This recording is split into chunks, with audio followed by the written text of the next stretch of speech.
3. You're live. Hey everyone, welcome to Slow News Day Live. My name is Steve Poikin and hanging out here on the Central Coast of California. I am joined by my better than your co-hosts, plural. Glory Jones and Ali Alexander, what's happening? How's everybody doing? How's it going? We have with us probably what the fuck? Is that me? That's me. God damn it. I'm fired. Bye. Do it live. We do it live. Yeah, with us one of, if not the best financial disclosure reporter in all of fucking media. Yeah. And because he's so busy, because he's humble, because he's shy, he doesn't really stand up too often when he gets ripped off, when his work gets ripped off. So we're going to put a stop to that, like, for once and fucking all. Ladies and gentlemen, the guy whose work should be the lead story on every progressive news channel, who pretends to give a fuck about what's going on, Robbie Jaeger. Woo! Hey guys. How's it going? Hey, thanks for having me back on it. Hey man, yeah, it's been a crazy couple of days. You know what I mean? I wasn't really wasn't expecting that what happened to actually happen for once. And here's the thing about that is that sometimes it's like it's kind of hard to say. I mean, there are people out there that are kind of doing the same stuff I do, but there is that kind of thing where it's like there are times where yes, I have been there way early. You know what I mean? And then for whatever reason or another. Just kind of be ignored, you know what I mean? And then, just not given the credit. And, I know it's not always about the credit, but as independent journalists, that we're actually out here doing this work, a little bit of credit can help every once in a while. So, I do appreciate everybody that kind of came out and like made a bunch of noise about it because, it paid off. I mean, it worked. That's the crazy part about it is because like a lot of people that like shook the phone tree and fucking, rattled a bunch of cages through DMs and shit like that because once again, you broke a story and like people were tripping over themselves to take credit for it. And then those people got shout outs on shows with larger platforms. And that's when, like, MCSC stepped in and was like, hey, wait a minute, time out. No. We've actually got timestamps on this shit. Yeah. And I reached out, at least, to one outlet. There was one outlet that I beat them by 15 minutes. The outlet that you're talking about that was getting all the shout outs. And and they do good stuff. I'm not going to hate on them at all. But yeah, I mean, they weren't even they weren't even second in line to break that. As far as I know, there was another site that I barely got there about 10 minutes, and whenever they broke it, I actually hit them a little. Hey, sorry, I got you by like just a few seconds, man. Sorry, just had a little laugh with them, but I don't take it too seriously. I guess maybe I should take it a little bit more seriously, but I also chalk it up to I have a relatively small platform, compared to a lot of the other people in this space, especially at, bigger outlets, bigger channels. So I can't expect my stuff to go across everybody else's feed, even though, when I do check of the people that follow me, sometimes I see a lot of, CIA sponsored journalists hiding in my feeds, creeping on my timeline here and there. But I guess it's easier to do that than actually look for the stuff yourself, but then again, that's what we've been screaming. And like the first time that we had you on to talk about one of your disclosures that had been ripped off, we had this exact same conversation where you're like, yeah, maybe I should take it a little bit more seriously. Maybe I should. Dude, hands down, people are making a killing off of your work. And we look,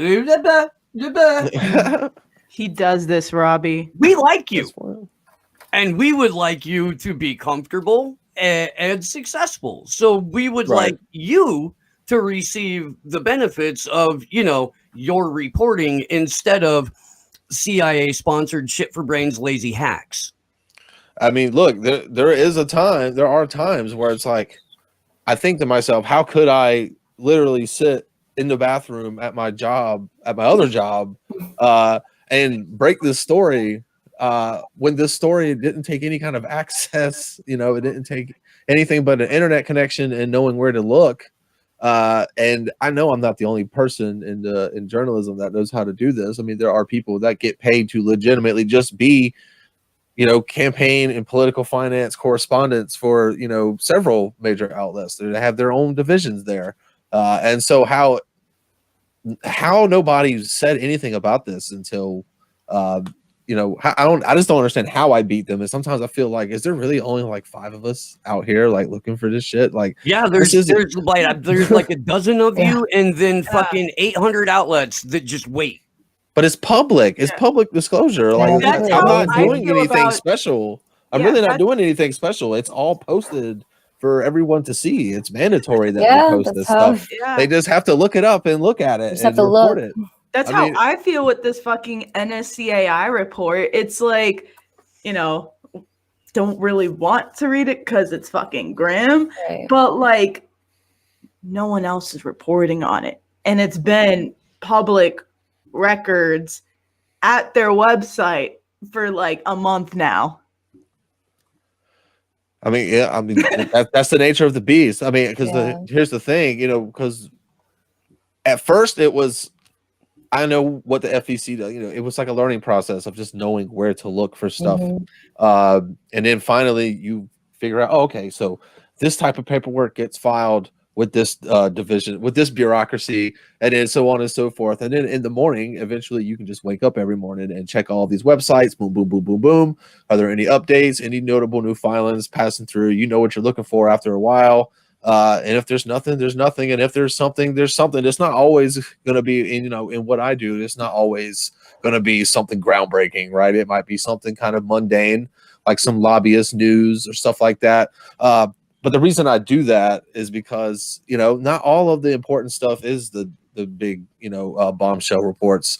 I think it's important that we kind of keep track of the trickling of the deep state kind of revolving door lobbyists, people that used to work for politicians now getting back into the game so they can lobby for corporations to the politicians that they used to work for. It's just all a big circle. And we've seen a rush of that since Biden took office. So just hundreds of lobbyists just scrambling as fast as they can to use their old connections to the Obama administration and to Biden himself to influence the government for the next 4 years. So I mean, it's something that I feel like doesn't get reported on enough. But I feel like you're right. Once it's easy, once somebody else does the work to dig it up and find it, it's real easy to just kind of screenshot it or download the picture or click the link and then just say, hey, look what I found. Okay. Well, sure. And it's like you brought up a good point about like sometimes the stories that get the most attention that you break aren't the most important. It's like your Pelosi stuff is getting so much coverage. It's like, yeah, we get it. She's a corporate fuck. But how many of these same people that made a huge ass deal about is anyone investigating this Pelosi coverage? How many of them are going to go? Steve, first of all, Steve, you're muted. Second of all, how many of them are going to go and cover the Colonial Pipeline story? Right. I get that because it's like, did we not know that Nancy Pelosi is a corporatist, like someone that has a history of using the stock market and her position to make hella money since she's been in office. That's not really breaking news. I mean, what I did was I broke news of her doing it again, but the fact that she does it isn't necessarily breaking news. While I feel like it's important, obviously, that we know these things about our government, I feel like holding a multi-billion-dollar corporation that's been poisoning our environment for the last 40 years plus is also equally important, if not more so, because they have zero spotlight on them whatsoever, other than the spotlight that the network has been giving the story.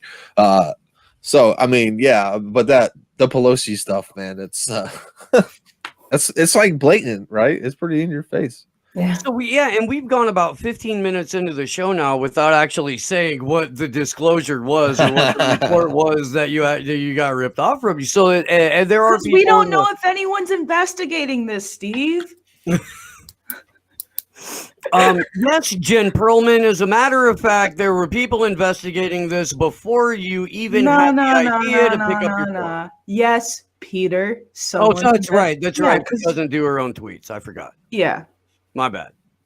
Peter. Yeah. For those of you that don't know, the Jen Perlman account, it's all her campaign manager, Peter Hager. I'm not saying anything new. She's said this before on her own live streams. So it's not her. Yeah, but we did just retitle this episode to "Is anyone looking into this?" with Robbie. Is anyone investigating this? Yeah, but yeah, yes, people, They are now, for yeah. sure. So Robbie, what did you find? Okay, so in all seriousness, yes, the story is this. Basically, doing what I normally do is just looking through the latest transactions made by our fine men and women that serve in the United States Congress, as they tend to do. So Nancy Pelosi's name came across the wire on that particular day. So I was like, okay, this is always fun, right? A Nancy Pelosi financial disclosure is always fun because there's going to be it's always big money. Always, That's such a nerd thing to say. I love it. I know, but I get it though. I feel but it's you. always you're always going to get something out of it somewhere. Mhm. I know. That's like me we have when the same reaction with like a National Security Council threat assessment or a fucking white paper from some weird fucking tech institute. Like when we see like a text institute that has like Peter Thiel investing in it, it's like, oh, we got a big one. Get a quickening. Right. Yeah. Like, even like legislation, I'm like, ooh, this is exciting because I want to find what's in there. So you know, I mean, yeah, I feel the same way because I sit around like today, Allie. I've been just sitting around like waiting for the first quarterly FEC filings of the new election cycle to just pour in. I'm like, hey, you know, it's filing day. Yeah, come on. Nerd. I don't have a life at all. That's funny.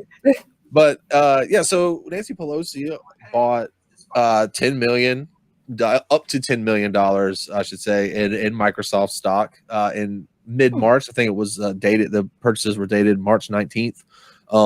She also invested about $3 million and up to $3 million in a global investment firm called Alliance Bernstein, and $1 million into Roblox, the popular kids game. Which personally, full disclosure, my daughter is obsessed with, and has been for some time. So, every Microsoft kid is obsessed with that damn game. It sounds like every kid is. Right. So it makes sense as to why Nancy Pelosi and her husband would want to get their hands on a piece of that pie because that's just their MO and it always has been. But the Microsoft purchase in and of itself, just looking at normal Nancy Pelosi behavior, normally wouldn't ring any big alarms other than the fact that up like a 10 million threshold, that's pretty massive. Even for her, usually her investments are going anywhere between $500,000 to maybe up to $5 million, but usually between $500,000 and $1 million at any given time. And so seeing those numbers were kind of like, okay, that's eye popping. She's throwing about 8% of her net worth into Microsoft. Yeah, that's because her net worth's about $114 million. You hear the number fluctuate between in a small range. But yeah, that's a pretty big investment if you're on the top end. On the low end, it could be anywhere. It could be $2 million, and that's the nature of these filings, right? Because they give you such a wide range, they don't actually make you put down the exact amount of money that you're spending here. They just make you obviously give the range. So, given that, you also have to look at the fact that in the big picture, Microsoft has won several large government contracts over the last couple of years, especially one CIA servers that they took away from Jeff Bezos in 2019. Yeah, and then just literally a couple of weeks after these transactions were made with Nancy Pelosi, the Pentagon announces that they just awarded Microsoft $22 billion contract to make 120,000 augmented reality headsets for the military. And, augmented reality, I'm sure the people that watch this show know what that is, so I'm not going to have to go into that too much. But I mean, it's what's coming next, right? That's what's coming next as far as like a mass production VR style type stuff. They've already been working on like contact lenses that will project computer generated images in front of you for years now. Like the science is actually way farther ahead than a lot of people might realize, and it would make sense as to why the military would want these things, is so they can kill poor, impoverished Middle Eastern people without having to leave their bedrooms practically, and it would be sweet as far as the war machine goes, because now you can just train troops virtually, and that's just what this world needs, and who better to give it to them than Microsoft. But I digress. The fact is that whether or not anything nefarious has happened here with Nancy Pelosi making this massive, and her husband, I should lump him in here as well, making this massive investment into Microsoft just a couple of weeks before the announcement is made that Microsoft has actually won this contract. It's impossible to say from where we're sitting now, but I can definitely say that it looks terrible. Absolutely looks terrible. From somebody that, for one thing, she's already got like one of the lowest approval ratings in the country of any politician. The last thing you need, and it's because of stuff like this, aside from the just decades of being just a ghoul, right? She really is a ghoul. She is, but hey, California loves her. A part of California loves her. Enough of California loves her. A tiny, rich part of California that just so happens to control the elections as well loves her. Hey, she keeps them rich. I mean, she keeps them fed. Or is that what? I don't know. I'm getting confused. Okay. But regardless of that, is that, you can't just do this and expect somebody to not find it, which is why I'm surprised I found it first, because this is something that would usually take, anybody that sees this, that's looking at it, just automatically screams like, okay, again, in a vacuum, you don't really think about the contract, but then when you kind of pull the lens back and you're looking at big picture stuff, what's been going on with Microsoft lately? Lots been going on with Microsoft lately, because whenever they made, on the date these were purchased, it's gone up like $25 a share since then. So they've made a lot of money on this investment already. I mean, a ton of money on this investment already. So it's just another reason why we shouldn't allow them. We shouldn't allow them, as in people in Congress, to actively trade into individual stocks or stocks at all. They should have to either liquidate their assets, or at the very, realistically speaking, they should have to at the very least move them into either, I would say, like an ETF or like an index fund, something that's tied to the general health of the entire market, not just one particular company. It's like, okay, you're going to invest in just a bunch of tech sector companies, but you're not just investing in Apple. You're investing in Apple, Microsoft, Amazon, and the list goes on. So, I mean, it's still not perfect, but at least you can take the optics of impropriety. Like, I'm not trying to benefit one company more than the other, but it's not about the companies for Pelosi. It's about herself, and it always has been, and she's proven that time and time again. Should anybody be wondering why Microsoft, company that has the contract for the CIA servers, the company that has a contract for augmented reality for the U.S. military, should anybody be asking partnership with voter verification software? Yeah, oh God, what's that? What's the fucking election software called? I can't remember. Periscript. Periscript won, but no, there's a secure. There's some secure election guard. Maybe, yeah. There's that, and then Microsoft is going to buy Discord. Yeah. Yeah. That was recently announced too. I wonder what happened to Microsoft's share price after they announced that. Right. Gonna guess it went up. What is there? I'm curious. I'm gonna look that up. My whole question is that even the skeptics of this story would say that. I mean, does she know that? Does she have inside info? Is this insider trading? By the letter of the law, no, actually, because Congress has made it legal for them to do this. True. You know, and so it is. So, but if this was me or you, absolutely, hell yeah, because I mean, Nancy Pelosi, as the Speaker of the House, is sitting in meetings with people we'll never meet, having discussions about stuff we'll never hear about. So to say that she's not privy to major happenings going on in the U.S. government and with the major corporations that lobby it daily, spend millions in PAC money propping up these politicians. This isn't just some little tiny corporation that wants a favor. I mean, this is Microsoft. If they want the attention of the U.S. government, they will have the attention of the U.S. government. And Nancy Pelosi is going to be one of the people that she is paying attention, but primarily because she's got a lot of skin in the game at this point, and Microsoft isn't the only company. No.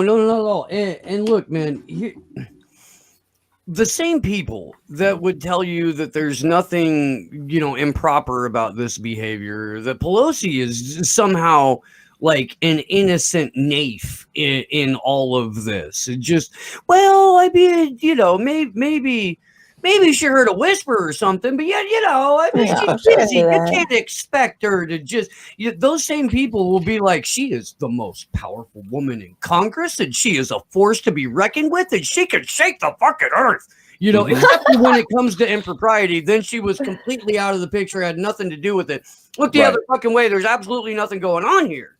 That's exactly right. I mean, you said it. Stop being hateful towards women. Yeah.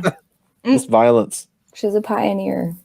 Yeah. But I mean, I'm looking at her 2019 financial disclosures right now. This let me show you this little brief glimpse of what's in her what's the last report of her portfolio was. Let's see here. She's got up to $25 million in Apple, up to $10 million in Microsoft now, but up to $5 million in Amazon, up to $5 million in Facebook, up to $5 million in Salesforce, which, by the way, is a San Francisco corporation. From right down the street from where she is. Fuck you, Mark Benioff. Oh yeah, they're about to beat. And they're actually using one of her former aides to lobby Congress on her behalf right now, which is also something that I broke a couple weeks ago. Did you know Benioff labels himself as an activist CEO? He's an activist CEO. The guy with the fucking contracts for deep sea mining.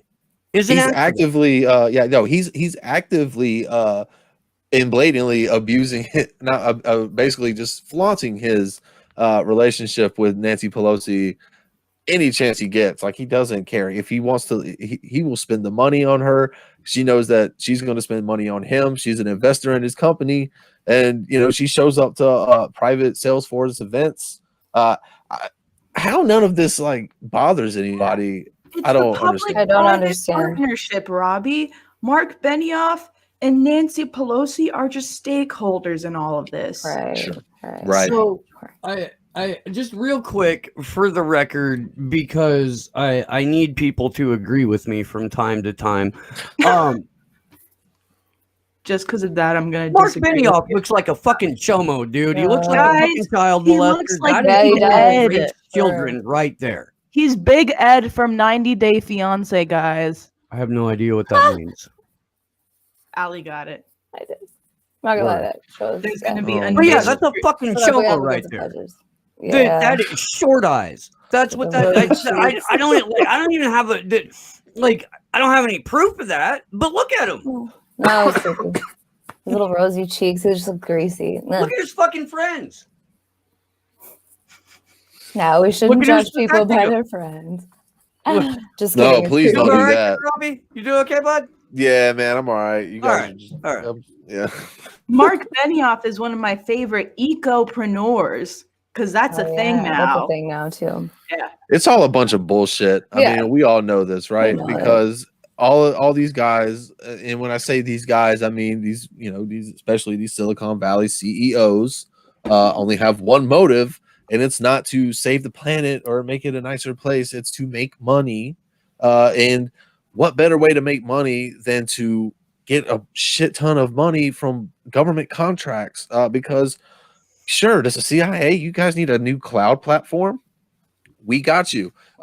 You want us to of course we got the defense contractors that they run everything, right? Because the US government literally bends over backwards to make sure that they are healthy and happy at all times, even if it means that we can't have anything.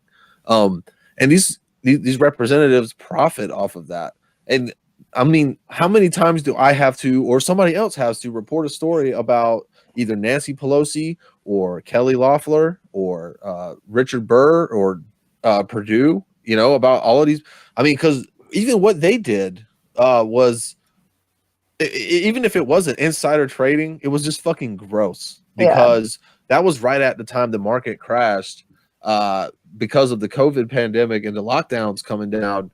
And these guys they jumped in head first. And it wasn't just them. I mean, and look, that's why blind trusts and all that type of shit, that's not good enough for me either. Because again, at the beginning of the pandemic, I broke a story about how Ro Khanna, whoever, and I admittedly, do I think it's Ro Khanna himself making the calls on this trust fund that him and his wife have? No, I don't. But whoever was running Ro Khanna's trust fund or his wife's trust account straight up was like, oh, pandemic, I know what to do. Let's buy a shit ton of Pfizer and a shit ton of DuPont. And let's make this dude some money, right? And that's exactly what they did. And when confronted with this, he said, well, that's my wife's money. I'm not going to tell her what to do with that. That would be sexist, right? And then flash forward until like last month when John Kerry makes him look silly because he somehow convinces his billionaire heiress of a wife to divest like 400 companies worth of holdings from her trust account. And it's kind of like, I said back then with the Khanna story, and I'll say it today, even if you have a trust account or something like that, there's somebody managing your money for you, all it takes is a phone call. You're one of the most like 500 most powerful people in the country. You're in Congress. You can't tell me that you can't make a phone call to your money manager and tell them to divest from certain companies or put it all in index funds or liquidate your assets. It would only take one phone call, to get the ball rolling on that. And so like anything else to me is just a fucking excuse, quite honestly. Because they don't think people will look. Moreover, this is like what they think of us. I would say they're like, let them find out at the worst, because they can keep doing it. It's legal, right? Absolutely. And they don't care. Like, again, nothing's going to happen to them. I mean, they laugh at people like me whenever I put on Twitter, like, oh, look at how much money Nancy Pelosi put into this company. Nancy Pelosi's like, yeah, so what? So fucking what? I put that much money because they literally don't see anything wrong with what they're doing. No. Well, they also don't see us as people. No, that too. Right. And that, I mean, like, straight the fuck up. If you hear them talk about regular citizens, we don't even rank as human. Like they don't even have disdain for us because we don't count. Yeah, like they're not going to actively hate something that they don't recognize, right? So they'll hate a political enemy, they'll hate a competitor, they'll hate another nation state. But where we're concerned, we're data points.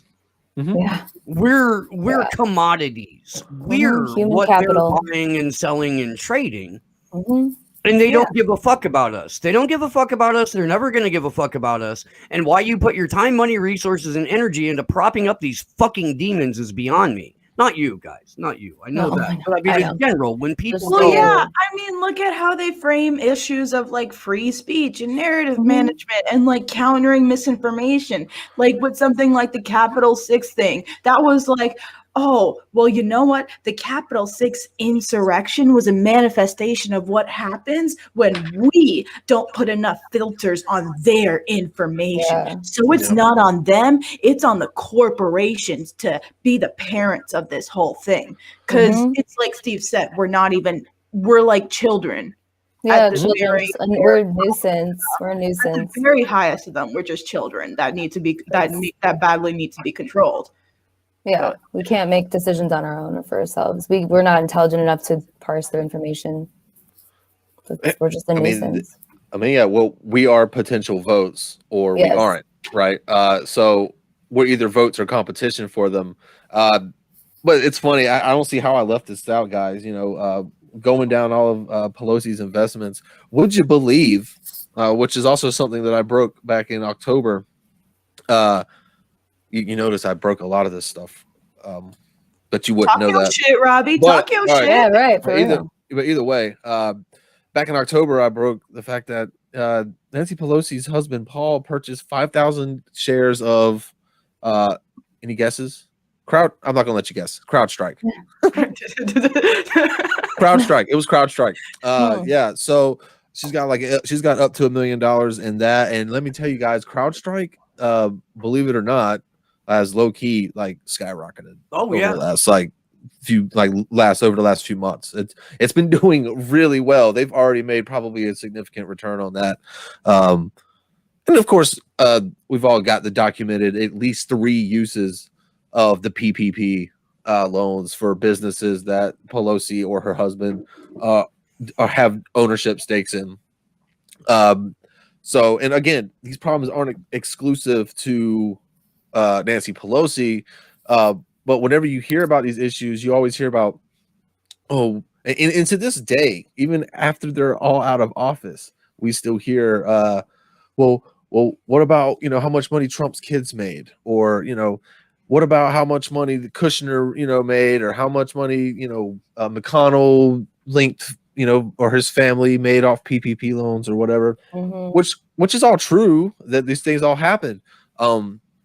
But it's not a partisan issue either. It's something that it happens across the line. And I think it's super disingenuous for, whenever the media covers these issues, that they paint it in that Republicans are the ones that are exclusively trying to game the system and make money from the stock market in office, because it's simply just not the case. I mean, you see the memes on social media all the time regarding Nancy Pelosi. They're like, this is the congressional salary.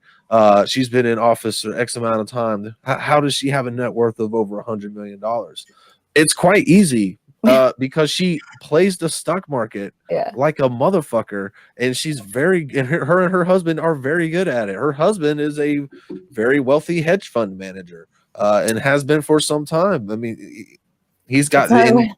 Well, let's be honest about that though, because the husband comes from money too. It's not like like he worked his way up from the mailroom to own a hedge fund. He started with a fuck ton of capital, and when you start with a fuck ton of capital, it's pretty easy to fucking keep it. You can fuck up in a bunch of places as long as you're diversified. Yeah, as long as you've got it in a bunch of different fucking pies, you can fuck up royally. And you can still come out smelling like fucking roses as long as you're leveraged in enough different places. Yeah, I mean, it's like the Epstein issue Robbie was describing. Like you'll go through fucking rad Twitter and it'll be like, oh well, Bill Clinton wrote in the Lolita Express 24 times, and it's like, and then you go to blue Twitter and it's like, oh well, did you see a picture of Trump at this party? And no, I saw Bill Clinton hanging out with Epstein exactly 12 more times more than Trump, and they're both involved in it. What if they're both pedos? Right. Whataboutism only works when the person who is being whatabouted is trying to defend another scumbag. That's how whataboutism works. All right, your guy's a scumbag. No, your guy's a scumbag. All right, my guy might be a little bit of a scumbag, but your guy's a way bigger scumbag. And you're going to have a fucking scumbag off instead of just fucking dropping both of these pieces of shit. Yeah. I mean, to me, it's it's almost like, oh, your guy's a scumbag, so that, it makes it okay for my guy to be a scumbag. Yeah. Because your guy was a scumbag that one time.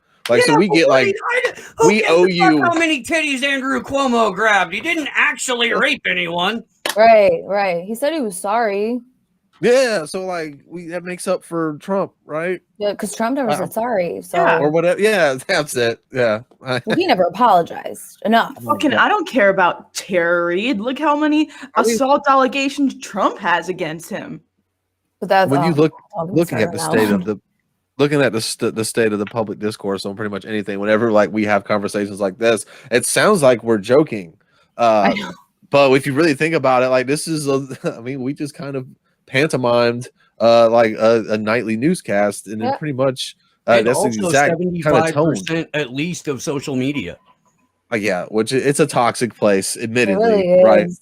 But I mean, that's where we make our livings. You There. know what I mean? We have to be there. You know, it is what it is, and it's also like a breeding ground for misinformation.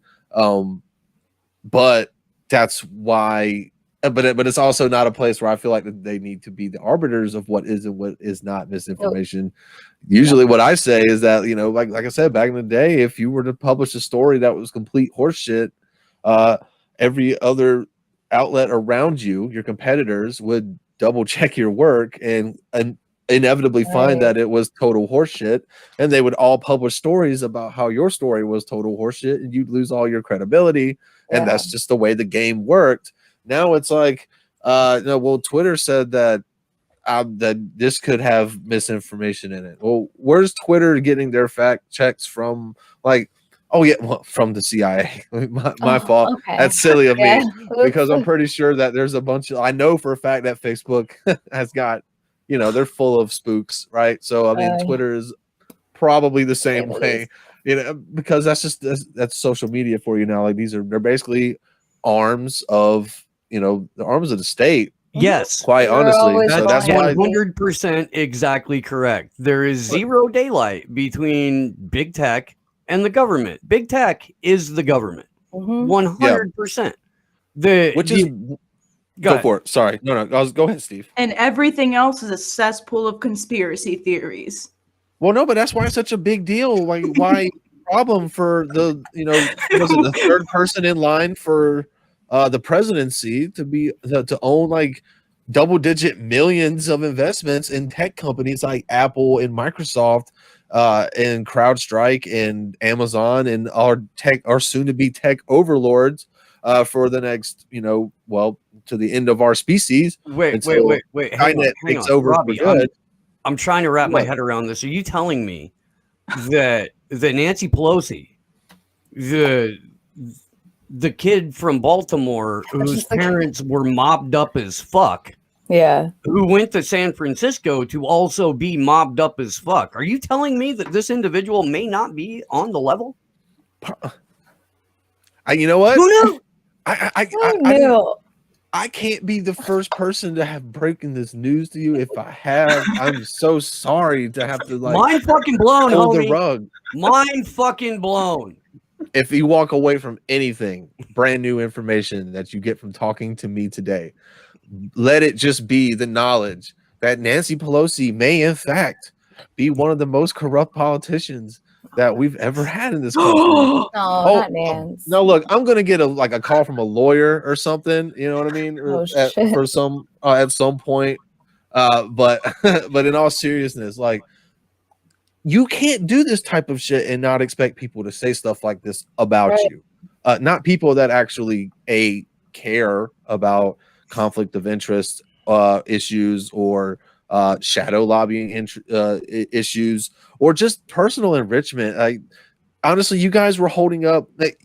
Nancy Pelosi admitted to the press and bragged about how she intentionally held up stimulus checks until after the election because she didn't want to give Trump a win while people were starving. Meanwhile, she's making millions of dollars of investments in tech companies, but she feeds them, right? But I have no sympathy for Nancy Pelosi at all. So here's the funny thing. I can't stand covering her. I can't even stand talking about her. But like I have to. I feel that. From time to time. Here's the funny thing about that. We feed our people shit is that Nancy Pelosi represents San Francisco, where like for 900 straight days, Food Not Bombs activists were put in jail and fucking like beaten and threatened and fucking a couple of cases legitimately tortured by the police for feeding the homeless. Dude, there's tent cities in the financial district in San Francisco right now. Tent cities in the financial district. Human shit just on the sidewalk in Nancy Pelosi's town. Yeah. In the financial district. Yeah, in the financial district, it's not a poor district. Like, these are all huge high rises and shit. Like, dude, it's insane. And it was bad like 6 years ago when I moved out. And it's like millions of times worse now. It's disgusting. Yeah. Well, and real quick, I saw it, so I had to bring attention to it. Shout out to Johnny Hollywood in the chat with the amazing profile picture of the parrotfish. And while we're at it, we have some super rays from Rob Van Dam. He said, "A, thank you." And Hunter Carranza, hey, Hunter, thank you for the super ray. Says, it says question mark, question mark, question mark. So I'm gonna assume that you left some wholesome emojis. Thank you for that. Oh, there's one of these. Thank you. and look, I did extra like shout out to Hunter and Ty, her dude. Fucking we've seen him in DC, we've seen him in LA at these events, and they're hanging cool out at. Huh? They were cool as shit. Yeah, dude. I liked them, man. They were cool people. Yeah. Decent weed too. That's always good. Yeah. You know what I mean? Like you link up and you're like, hey, what's up? Please don't have any dirt. I actually have a question for you. Nancy still has something with Alliance Bernstein, right? That's also going on. Yeah. You know? So that's well. I mean, I don't really know if like any major developments going on with Alliance Bernstein, other than the fact that they're just like a global investment firm. They're just one of those opaque, massive investment firms that like kind of like a BlackRock of sorts, right? Maybe they're very invested in the Congo now because there's lots of lithium.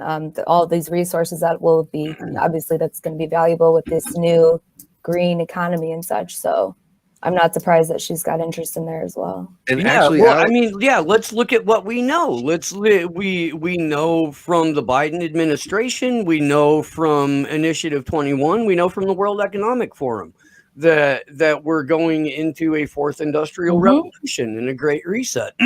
We know that two things are going to power the fourth industrial revolution. That's the vaccine and 5G, the Internet of Things. So it makes sense, if you are a corrupt as fuck Congress critter, to throw your cash into the Internet of Things or pharmaceuticals, vaccine manufacturers. If you're not doing, and look, man, if you've got money and you're watching the show, you go ahead and throw it into fucking weapons of war, defense contractors, fucking big tech, biotech, and you'll fucking do fine. You will. They'll always do fine. Yeah. Because those always go up. They always go up. But like add on to that, and especially something Allie reminded me of something. Don't take just my word for it or Steve's word for it on the just the overall just corruption of not necessarily Nancy Pelosi in general, but Nancy Pelosi specifically. If my report doesn't scream some kind of insider trading vibes to you, I mean, by the way, Martha Stewart went to prison for something similar to this. By the way, wasn't it Robert Mueller that put her there? If I'm not mistaken. But I digress. But as Allie mentioned she brought lithium and how and Steve, you said how the Biden administration going forward. And they've just released a couple of plans in public statements about this, how they are going to double down on the electric vehicle industry going forward. Well, guess who's making like massive transactions in Tesla just a couple of weeks before that infrastructure or that rescue plan was unveiled? It was Nancy Pelosi. there she is again, just weeks before a major announcement in the electric vehicle industry. And there she is making huge investments on Tesla. And of course, she can just write it off as, well, I mean, Tesla is just a good investment. What do you expect me to do? And, if I was a multimillionaire that could just drop millions of dollars into stocks, I'm sure Tesla would be one of the ones that I looked at.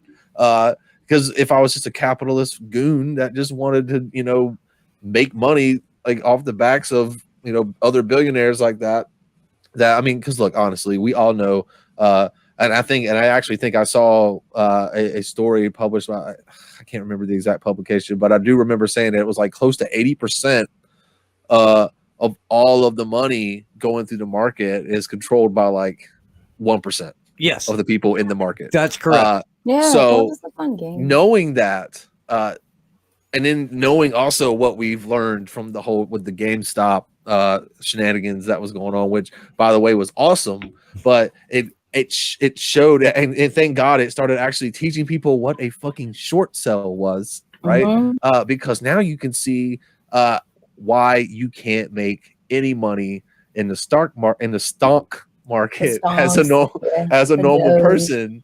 You can't make money out of it. Like, you might get lucky on a penny stock maybe or something like that, but by and large you are at the mercy of the sharks, and it's an ocean full of sharks, and that's where you're swimming. And it's because of investors like Nancy Pelosi. And now Nancy Pelosi is a personal investor. I mean, we're not even getting into the realms of the Black Rocks and the Alliance Bernsteins of the world with, their hundreds of millions of dollars of investments, like the Berkshire Hathaways out there, that sway the entire market on a single investment or buy or sell. I mean, Chevron's price went up, like, I don't even know, like, I was just how many percentages whenever it was announced that Warren Buffett put like a $4 billion investment in the Chevron, and just like that, it's insane. And you're a couple of $1,000s maybe that you just put into Amazon, congratulations. But right, I mean, you'll see a little return from that, maybe. Amazon, yeah, of course, because Amazon is Skynet. It's going to be it's going to be the only corporation. By the time it's all over, everything else will just be. It'll be Google / Amazon / Northrop Grumman, Amazoogle, yeah, whatever, whatever, and that'll just be it. It'll be like Idiocracy. I mean, that's where we're headed. If anybody's ever seen that movie, I want to point out real quick though that Tesla has never turned a profit.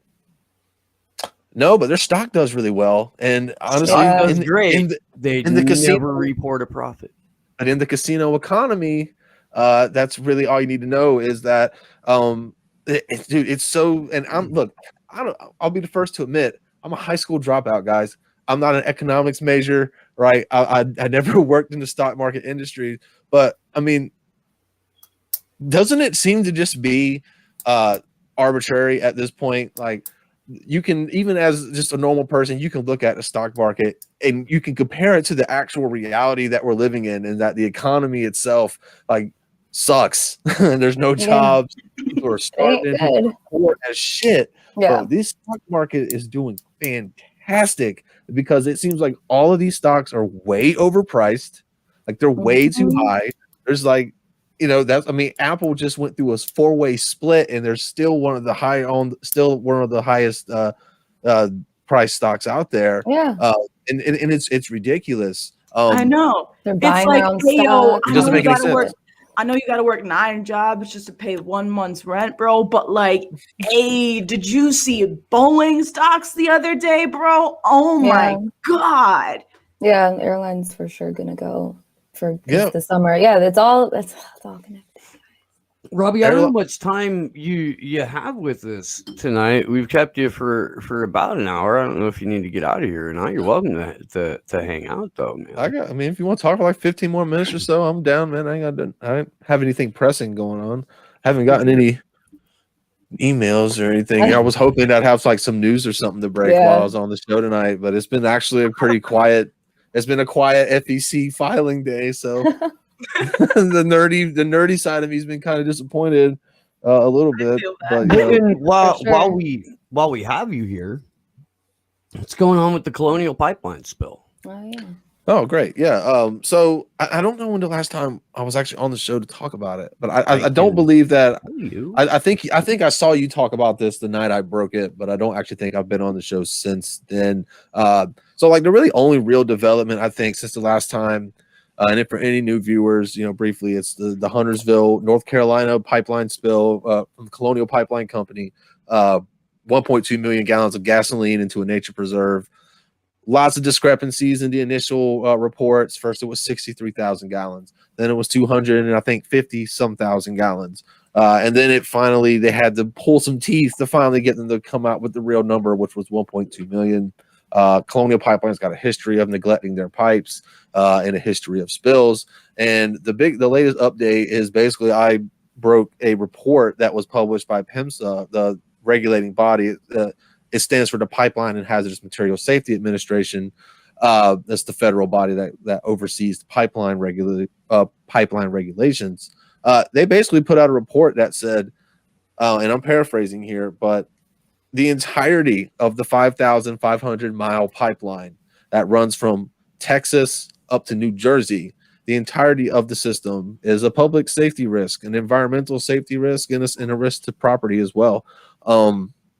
And that at any point throughout the entirety of the pipeline, that conditions could exist to where another 1.2 million gallon plus leak could be happening at any moment. It could be happening right now. And just like with the spill in Huntersville, North Carolina, we could not know about it for weeks because, mind you, Colonial Pipeline did not detect this spill themselves.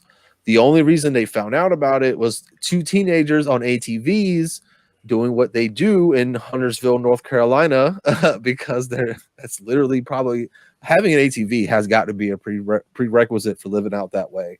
You got to there's got to be something to do. It's the only way you're ever gonna kiss a girl. There's plenty of room. There's plenty of room to fuck off on four-wheelers out there for sure. And I mean.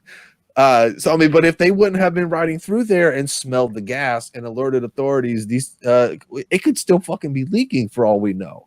And that's the scary part is that even Colonial doesn't know how long it actually leaked for to get that amount. We know from you like how often they actually check the lines, and we know from you how often they they'll follow up on something like this, and then from you as well we also know like how often they pay a consequence for something like this, which is not often and not much. No, it's usually a strongly worded letter. So far we haven't gotten past the strongly worded letter stage. I want to make that clear. PHMSA, the regulatory body, they're talking a big game right now. They're dragging Colonial through the coals. Not only did they, say that, hey, your entire line poses a safety risk, that's essentially a ticking time bomb of a million-gallon plus leak, a catastrophic leak at any moment. And by the way, guys, this spill happened, on a patch of land that thankfully didn't contaminate any groundwater or any drinking water. The groundwater screwed. But the drinking water, luckily, there's been no poison detected as of yet. But this pipeline crosses over numerous bodies of water, drinking water sources, including the Mississippi River, on its way out of Mississippi and into Louisiana as it goes into Texas. Now, imagine 1 million gallons of gasoline or more spilling into one of the largest water sources in our country.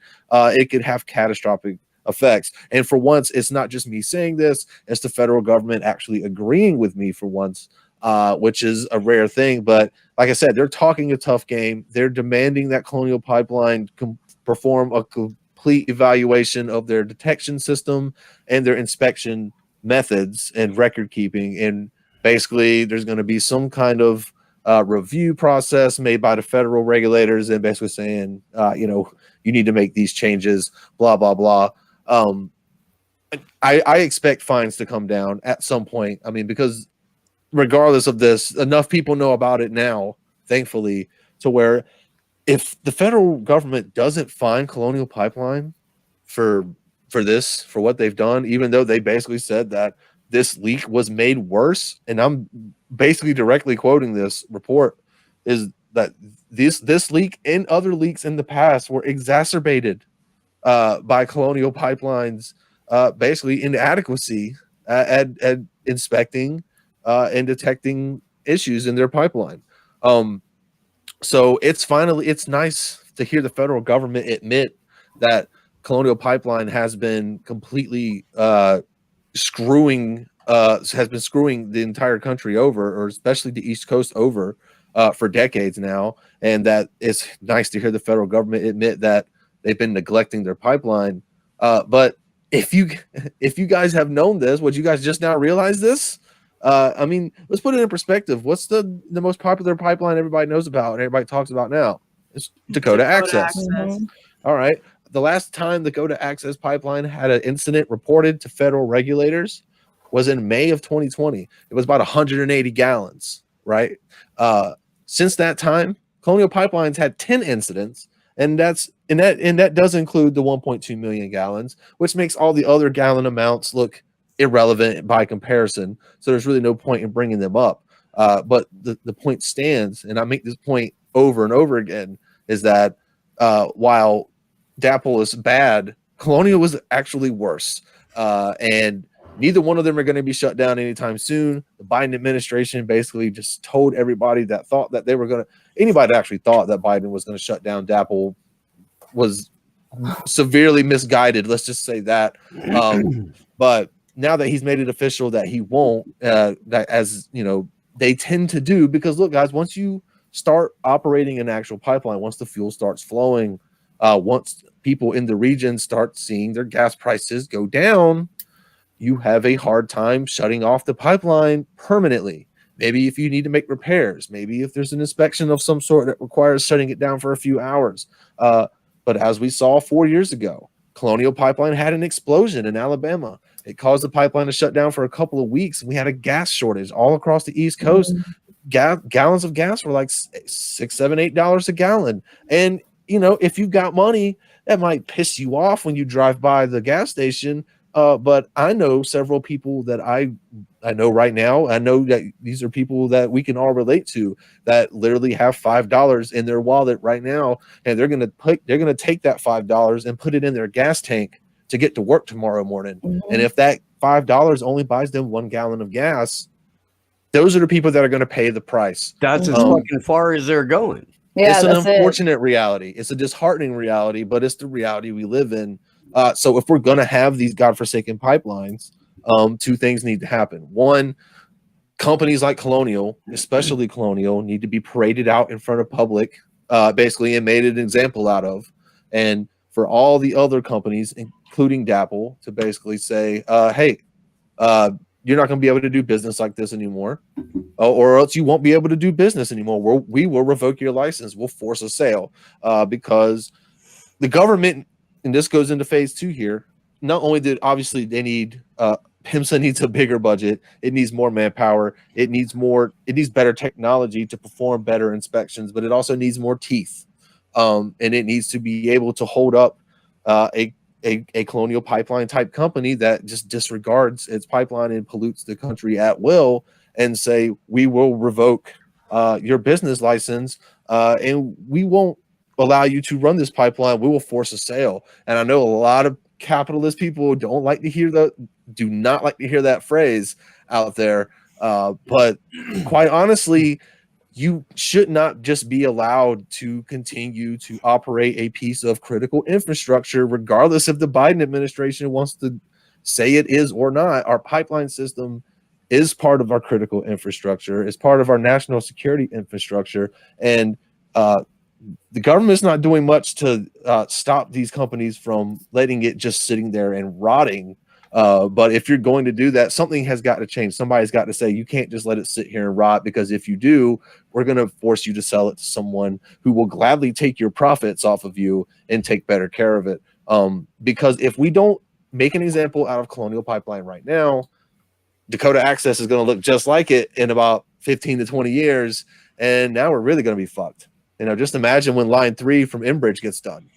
You know, I mean, this is a problem we can solve. But I mean, if he wanted to, Pete Buttigieg could walk into work tomorrow morning and order a complete top-down overhaul of PIMSA, which is part of the DOT, if he wanted to. If he wanted to. But he's never going to want to unless there's some kind of political expediency, because these are politicians we're dealing with. These are bureaucrats. Or he gets approval from, the people that tell him what to do. Yeah. Right. But they have to have some kind of incentive, right? I think they either got to be able to make money or get votes off of every decision that they make. Yeah. So protecting the planet doesn't factor in. Saving lives doesn't factor in. No. How it's going to affect, groundwater or like kids' health or anything, it never is going to factor in. It is something like we really need to get across to people. Is that Pete Buttigieg doesn't give a fuck about you. Never going to give a fuck about you. All I want to say is that $2.2 trillion. $2.2 trillion in the infrastructure package. You wonder how much is going to the pipeline system? Okay. Nothing. But and it is considered critical infrastructure. But I had somebody ask me a valid question the other day. Why on earth would I want my tax money to be given to these oil companies? Shouldn't they be the ones inspecting their pipes? Yes, they should. They should also be required to do it more often. But here's also the thing: PIMSA doesn't have enough manpower, and it's not about just giving these companies the money, right? It's not about, well, we're going to help you inspect them. We need to make the bodies that govern this part of our system have more, more access to better technology. They need to have the manpower to be able to inspect Colonial Pipeline and DAPL and the Enbridge system all at the same time every year. And right now they just don't. They just don't have that. These companies are making enough money to where they can hire staff to do these things, but they're not required to by the federal government. And until the government requires them to do so, they're just not gonna. And so at that point, don't you run into the same problem that we run into when the police investigate themselves, though? Yeah, right. Absolutely. I mean, yeah, but here's the deal. I mean, right now they're writing their own rules with the they're setting the industry standards by which the federal government, as a rule of thumb, uses to build the regulations that they govern the industry by. So it's like the snake that eats itself. And on the other hand, there are changes we can make, and I try to drive this home, man. Like, this is like not some kind of pie in the sky idea. Like, these are actual real things that could be done. Like, I don't know what it's going to take to get traction in larger media circles. Like, I've tried everything, right? I've tried saying like, hey, the fucking Colonial Pipeline, what do you think that if tribal land disputes are your thing, it's called the Colonial Pipeline, what do you think they did to build the fucking thing in the first place? Hey, look, I've tried to appeal to the liberal, the neoliberal little cult there that red is bad, everything red is bad. And it's like, the evil Koch brothers. Yeah, the Koch brothers, the Koch industry. They're like, don't care, don't give a fuck. Hey man, look, is Sunrise Movement like talking about it? If not, it's not important. Like, that just seems to be like the attitude that most people like, dude, okay, seriously, like, is Mark Ruffalo going to tweet about this? Because if not, like, sorry, man, you're on your own, bro. Yeah, right? Like, this is not a real issue. Like, whatever. Hippie. Like, they kind of give me the same vibes as the EPA did. Look, man, like, and I saw, because the reason I brought this back, I saw a puff piece on how the EPA is trying to, pun intended, clean up its image. What a fucking headline, right? And maybe I'm a bit jaded because I just had this like really terrible, in my opinion, like, that's a really sour taste in my mouth with the EPA. You're in a wrong ass room if you want somebody to talk you out of being jaded on me. Yeah, for real. But it's like, I try to keep like most of like a level head on a lot of stuff, when it comes to, shit like that. But damn, man, whenever I ask the Environmental Protection Agency, to care, about the pollution in the environment, and it's like, well, the drinking water wasn't fucked up, so. Oh man, sorry, what's that, Robbie? I can't hear you, bro. I can't. Hey, you know what? The water's not radioactive. and it's not in your tap water. Right. There's not people actively sprouting new appendages in the immediate vicinity. So I think we're done here. You know, basically it was like, oh, who cares that 4,000 times the acceptable level of carcinogens like benzene are soaked into the groundwater in the immediate area. Yeah. Well, nobody's drinking the groundwater. Well, you're not the fucking People Humanity Protection Agency. You're the Environmental Protection Agency. You're supposed to care about the fucking groundwater. You're supposed to care about the dirt. Like that's the fucking You're environment. Supposed to care about the ocean, the what coastline. Are you doing? It's like we're having a similar problem on a much smaller scale, albeit with the freaking leaks and the gypsum stacks in Florida, because they're filled with like wastewater that gets into the oceans and causes like algal blooms and red tides and fish kills. And because there's been a leak at one around Tampa Bay, they're just like, oh no, it's okay. The water's not radioactive. We're just pumping the wastewater into Tampa Bay. You know, at the very worst, we're gonna get like a small algal bloom, but that's fine. And you get like source, dude, trust me, right? You know what right? I mean? Like because like that's where we're at now. You know? But how are you? The source, word protection, Joe, the meth head down the street. The word protection is in the fucking name of your agency. So tell me how you are protecting something if you only show up after something's been fucked up. Like, aren't you supposed to be protecting it from getting fucked up in the first place? You know, and they're like, yeah, well, actually, that's not part of our charter. This article, literally, it was from The Verge. I know that's the outlet that released the article. So if anybody wants to read this, it just blew my mind how in the article the EPA is kicking around the idea of starting a brand new initiative on climate justice. Well, what the fuck you been doing for the last? I don't know. Like, what the fuck have you been doing? Stroking it, dude. They've been out there with their fucking dicks out, just fucking playing with them for like 8 years. In here, I thought this whole time climate justice was kind of the entire point of your agency, when really, I guess it was like, I don't even know. Like, I don't know. Can somebody can somebody tell me what like seriously? What does the EPA do, guys? What does it do? The EPA prevents homeowners and small landowners from fishing on their own property. Yeah.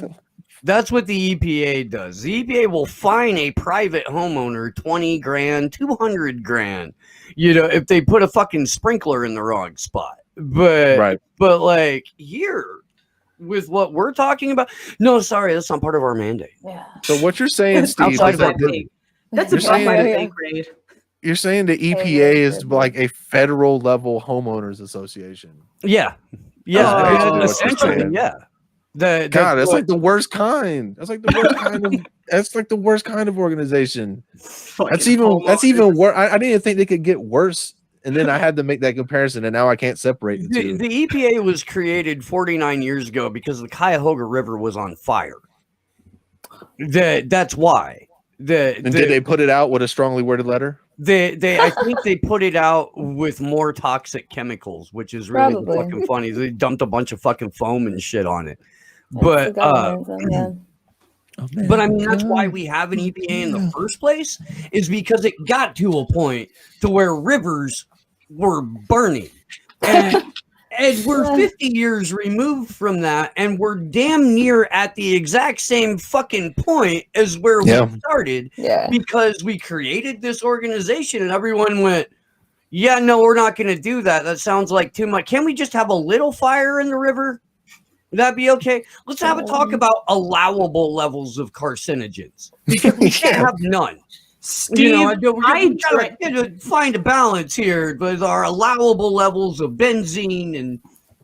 My drinking water isn't my water bottle isn't erupting into flames right now. I think totally we're good. Clear, and it looks like your background. I can't see you're holding up. I know. It's a green water bottle. It's a green water bottle, Gatorade bottle, isn't it? And they have so many offices within the EPA like too. What are they doing? Every time I drink it, it like fuses into the background. I actually that's part of the reason why I keep using this.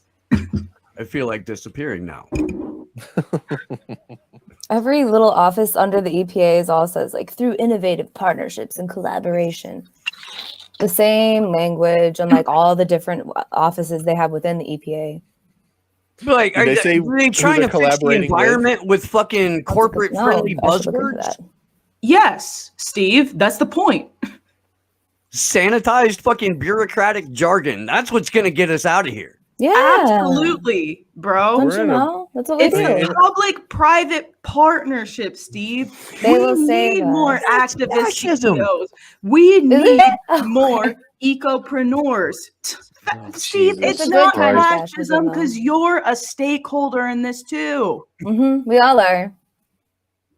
See, but the merger of corporations and state is the literal dictionary definition of fascism. But that's what these motherfuckers are bragging about. Steve, this is the good kind. We voted out fascism last year. Okay, the good kind. Chill. Yeah, that one's gone. Chill. That was bad fascism. This is good fascism. Right. Yeah, okay.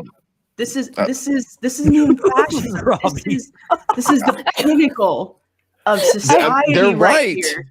Steve. Bro, dude, look at all this healing taking place. Yeah, I feel like reimagining everything. It's fun. I feel like a weight's been lifted off my shoulders. My soul's restored. I don't know about you. I know. I mean, in all honesty, though, I mean, we're fucked.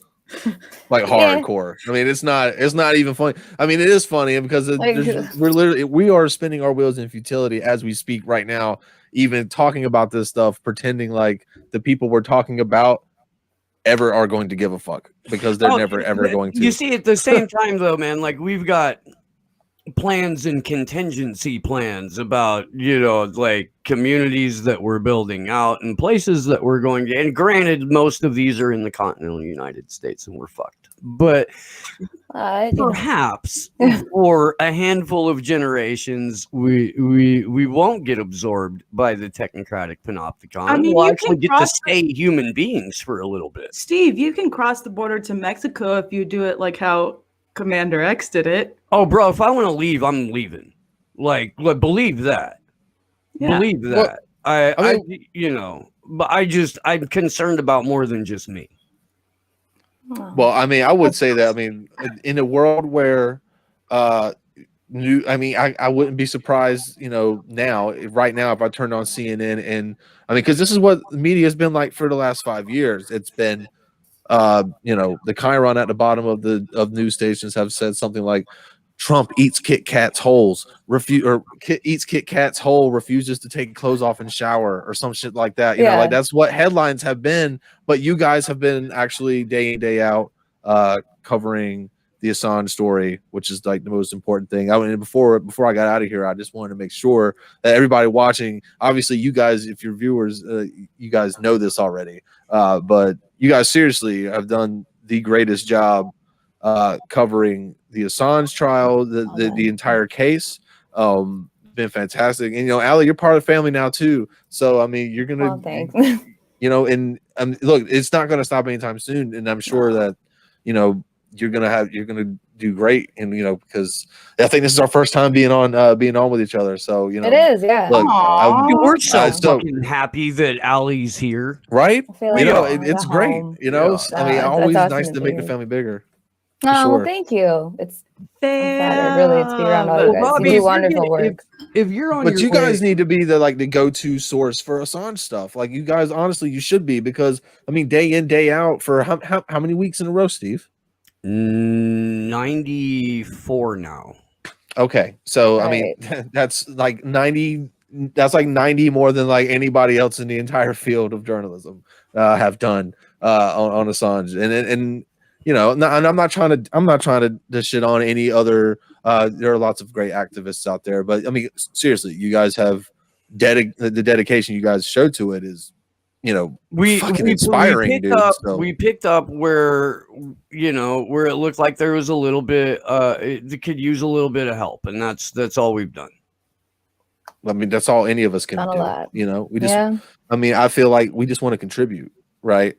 Even though, like I said, it does feel like a futile thing every once in a while when we really look at the big picture. But in the end, we just want to. I feel like everybody wants to be something bigger than themselves, and really, if you feel like you have the capabilities to make a difference, whether it's holding weekly vigils for, the most important free speech case in the history of the world, or, digging through a couple of campaign finance filings from time to time. I feel like we all have ways we can do that. And I'm just glad that there are like-minded people out there that are like, fuck it, we may not have the biggest platform, but let's come together like the Megazord and like do something like fantastic right now. Punch way up above our weight. Let's go. Yeah. I mean, why not? I mean, because it's not about like, we had the discussion at the beginning of the show about credit, and all that. And, and in all seriousness, I mean, we joke about it. I mean, I joke about it. You guys seem like way more dead ass serious than I am. Pay this man sometimes. his fucking money Right. and give him his My goddamn man flowers. Robbie, his But it's checks. honestly not about credit. I mean, honestly, what we need to do, it's about the awareness, right? Like, to me, the Colonial Pipeline thing, I don't care if anybody ever quotes a fucking single word I write about this thing. Anybody that wants to amplify the story, it'd be hard to do it. It'd be hard to do it without my reporting. Yeah. But if you did, if you found a way to do it, I mean, look, there's a couple other great smaller reporters. I know Lisa Sorg over at NC Policy Watch has been doing a great job keeping up with it as well.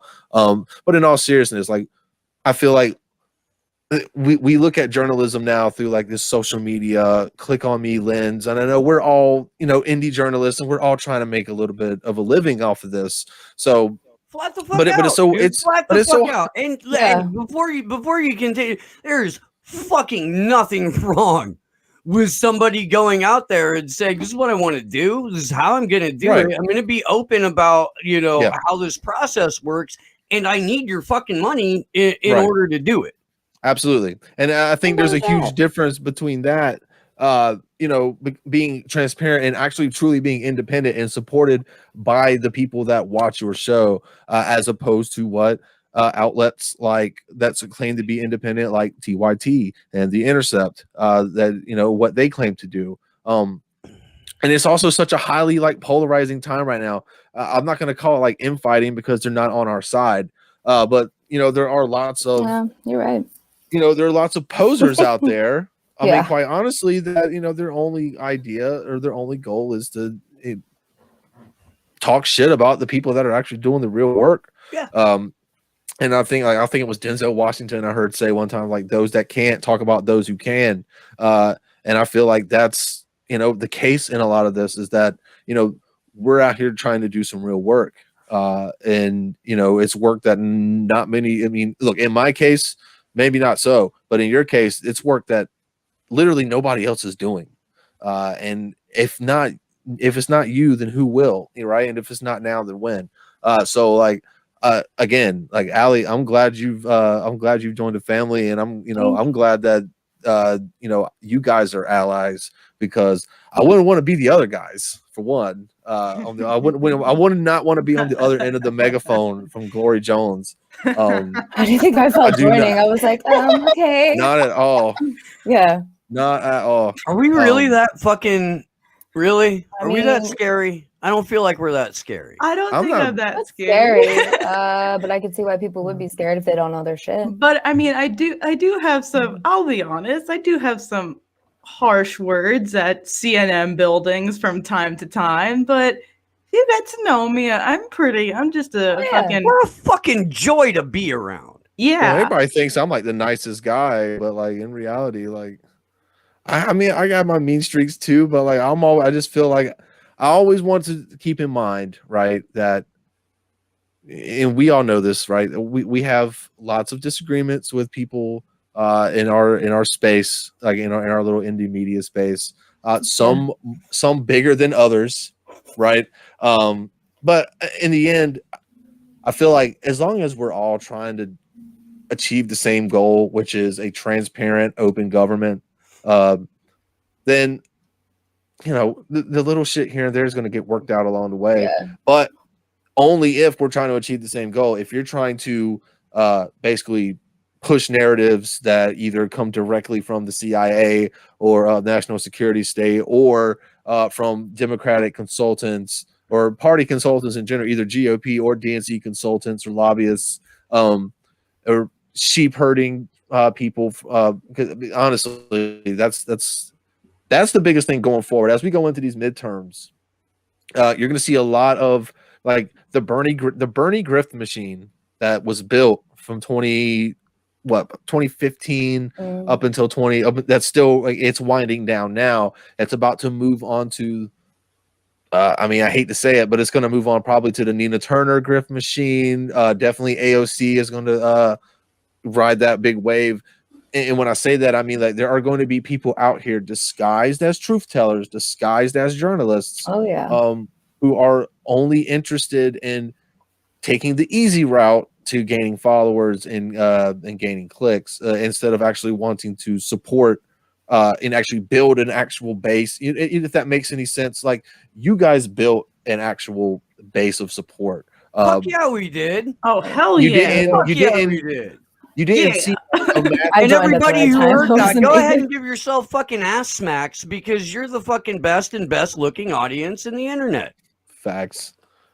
And we saw so many, and they're famous right now.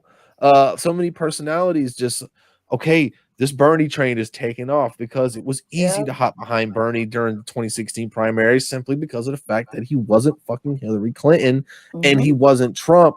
And quite honestly, that's all we needed was somebody that just wasn't that, or that just wasn't either one of those two. And yeah, just get on YouTube every day and say how awesome he is and make memes out of how he wags his finger. And you're gonna be one of the most famous YouTubers of the next 4 or 5 years, and you're gonna build a massive following on Twitch. You look like you could sell fucking cut ecstasy at a Miami nightclub, Kyle. But I mean, seriously, the charm.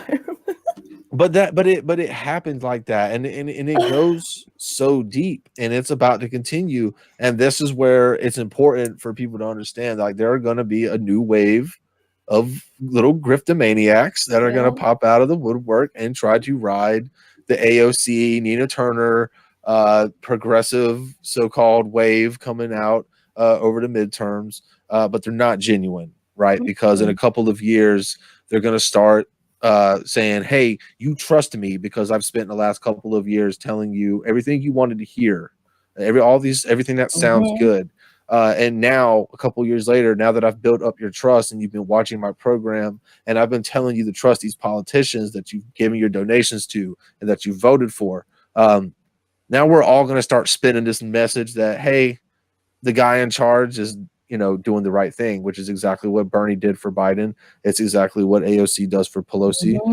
And the cycle will continue. And they're going to start calling everybody else out that doesn't, fit that narrative. They're going to, they're hacks, or they're right wingers, or they're paid by, whatever the fuck, you know what I mean? And, so just be on the lookout, be smarter, rise above the hacks, because they're going to be hacking hard over the next 2 years, because these midterms are going to be a shit show, guys, and they're going to be expensive as fuck. And if anybody thinks that there are any kind of legislation at all that's going to fix that, it's not going to happen at all. And if anything, HR1, the bill that they have, is going to make things worse. I know people don't want to hear that, but you're so fucking right. You're so fucking right, though, Robbie. The narrative that's coming out about that bill is like, this is how you're going to get your this is protecting and securing the democratic process from, and no, all you're doing is making it harder for non-establishment candidates in general. Like, you've got to show up with a fucking war chest before you even start raising money. And the big thing was, we can get candidates that are predicated off small dollar donations. They can be competitive now.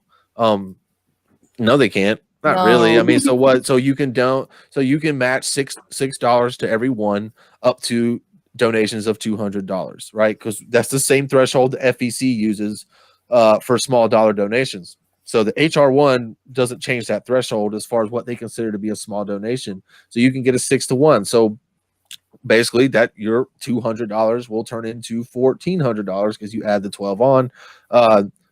the FEC just quietly raised the donation limits for individuals over the midterms from 2,800 to 2,900 now. So yeah, fine, you can get a bunch of. Now think about it. In extreme cases, like Bernie Sanders, who, by the way, I mean, it's a fact, massive small dollar support, but it's also a fact people don't want to tell you. Donald Trump also had was comparable in his small dollar donation support. Yeah, he was. And if we had the 6-to-1 matching scenario, it's adding. It's giving both it's making Bernie Sanders $1 billion campaign. Yeah, I was parsing through this yesterday. HR1 is going to explode campaign finance. Yeah.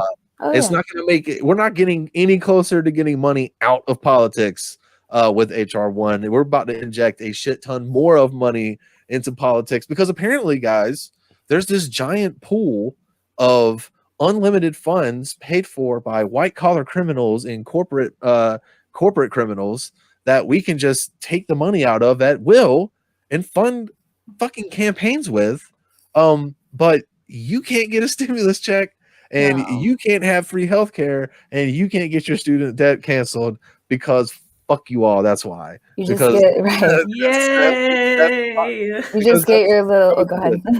No, sorry, Allie, go for it. Oh, no, I was gonna say you just get your little My Voice voucher because I was kind of parsing through this yesterday, looking at it's on page 629 out of 886, but there's little bits and pieces in here that just again, it's like they change the language to make you think that you're more included in the process, but you're not.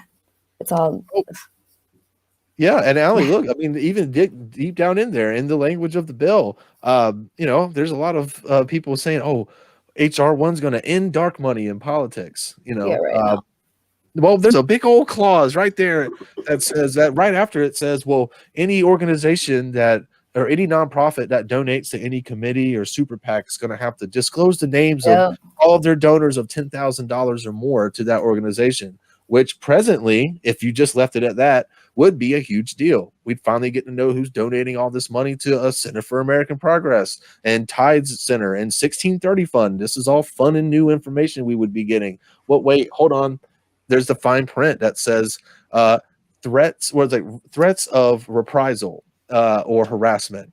Basically saying, and this is the same excuse that that nonprofits still get to use currently right now, to not disclose their donors to the IRS, is because if you think this donation is going to wind up with the person that made the donation getting threatened or harassed, basically a technical way of saying somebody's going to report this man's name in the press, if you think that this is going to be a problem for your PR, you can say that you're scared of being harassed and you won't have to disclose this, which is pretty much the way things are set up right now anyway. Yeah.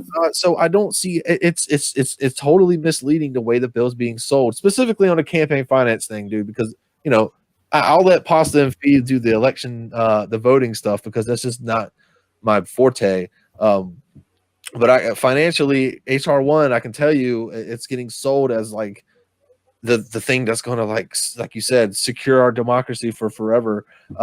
And quite honestly, it just doesn't seem like it's going to do that much. I mean, and quite honestly, guys, even if they did have to disclose the names of their donations, there's something called a donor advised fund. That's a pretty sweet deal if you can get one, because quite honestly, if I was a millionaire, that's what I would do.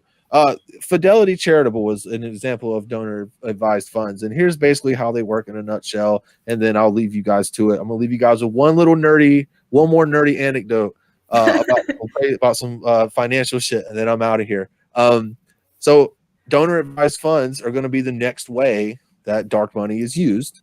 They're already being used that way, but it's going to increase as time goes on, because nobody's talking about them, and honestly, nobody's probably going to even think about it. Donor advised funds such as Fidelity Charitable basically act as an investment account that you can send as much, you open the account, like $500,000, million, whatever. You give that money to Fidelity Investments.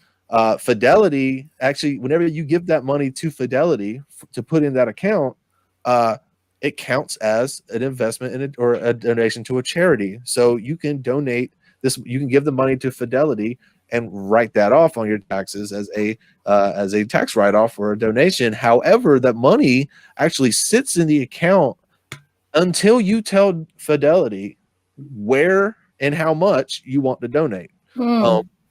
But just like any other savings account that you put money into, as it's sitting there, what does it do? It appreciates. So technically, you could get a tax write-off for making $1 million account, let it sit for 5 years or however, and then invest $1.2 million or whatever into the charity of your choosing. And here's the kicker, and how it pertains to dark money is that whenever you direct, and you have to personally direct the institution to make the donation, both in the amount and to the specific organization. But once you make that decision, Fidelity makes the donation in their name. Of course they do. Not yours. And this is evidenced by the like $7 billion in charitable donations that Fidelity went through in the 2019 fiscal year. And specifically, and you've heard me talk about 1630 Fund, one of the biggest dark money funders of super PACs in the 2020 election. Their sister organization, the New Venture Fund, their largest donor was $72 million from Fidelity Charitable Investments. So somebody gave the New Venture Fund over $70 million anonymously through another organization. And as it stands right now, even HR 1 would not prevent that from would not prevent that from happening. You created a commercial though, Robbie. Fidelity Investments, the best way to protect your purchase of a congressman. Yeah, hell yeah. I mean, look, I'm expecting that there are a lot of shady fuckers in DC that already know about this and are just waiting for other shoes to drop. Donor advised funds have skyrocketed over the last 8 years, and there's no reason to believe why any of that's going to change at all. So yeah, I mean, we'll just have to see how it goes. There's lots of stuff going on right now. It's a crazy place. But then again, I think the most headlines I've seen for I've seen more words about the first dog written in columns than I have about like the Colonial Pipeline spill or Nancy Pelosi's Microsoft stuff or anything in between. So we're just in a weird space right now. Is that post-election it's that post-election shit where like nobody cares about politics. The fair weather political junkies are in hibernation right now. Yeah, they're back to brunch. Like back to brunch is seriously happening right now. Like meanwhile, we're out in the fucking streets going, why isn't anybody with us? Right. Well, because they're eating croissants we're out in the streets interrupting their brunch. They're healing. They're healing. They're eating ice cream. Catch us on the next protest. We'll have snacks. Come fucking get out there with us. Jesus Christ, man. That's how you do it. I know people in those restaurants in Hollywood heard me. Oh yeah. I ain't even need a megaphone, and I bet they could still hear me. Yeah, no. Can we talk about those speakers? In fucking Studio City heard you. Can we talk about them damn speakers for a second? Oh yeah. So we parked right up next to a CVS in Hollywood, and as soon as we pulled up, there's fucking speakers every like 12 seconds with just blaring trumpets. And it's a fucking CIA torture tactic, and it's so that homeless people won't set up outside the fucking building. Oh fuck. Yeah, no, I have a short video of this that I can't play because I have headphones CIA torture tactics but I can used on homeless in downtown Los Angeles and in Hollywood. The fuck? Yeah, and in San Francisco and in fucking Oakland and lots and lots and lots of places. They're like, oh, well, it looks like that works. Let's use it. And then so you push your unhoused away from like relatively safer areas, and you got people fucking sleeping on overpasses where there's traffic going by. Yeah. Rite Aid Pharmacy in Hollywood. Sorry, I said CVS. I apologize. Sorry, CVS. Sorry, CVS. I'm sure you do it too. Some fucking bootleg ass, sorry ass pharmacy. Sorry, you bought Aetna, but whatever. Yeah. And when when we parked, they were blaring those trumpets, and then when we came back, like 3.5 hours later, still going. Oh my god! Yeah, I mean, and it was fucked too, because like the sound, like it wasn't even like a complete sound. It like cut off abruptly. That's the point. Dude, it was fucking, I was like, dude, this is some evil shit. Like, I never want to shoot something more in my life. Something just enough to wake you up. And yeah, dude, it was right? gross. Yeah, to jolt you never comfortably sleep. Right. That's the whole point. To make sure you're uncomfortable, to let you know you're not welcome there, to push you away. Because fuck you, you pathetic fucking wretch. How dare you be homeless? Yep. Fucking pores, man. Like, yeah, I mean, I think that's the gist of our discussion. Video, yeah.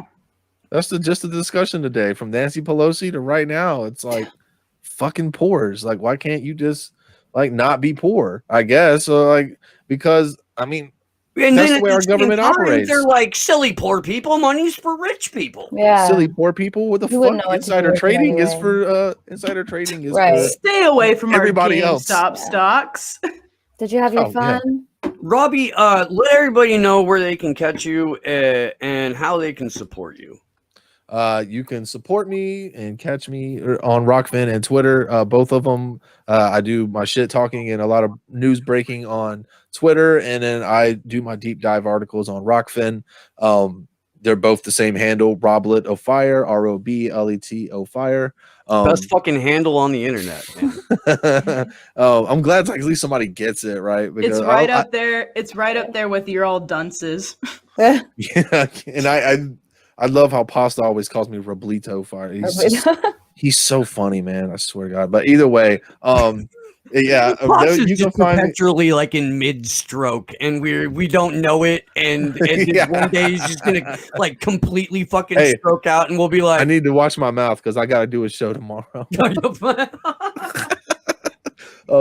But before I get out of here, what I like to try to always tell everybody, if you got 5-10 minutes in free time tonight, you need something to do after you followed me on Twitter, of course. But seriously, you can. I encourage anybody to read up on the effects of autism, especially in children, just so we can build a more inclusive, educated, and accepting world for our neurodiverse brothers and sisters out there.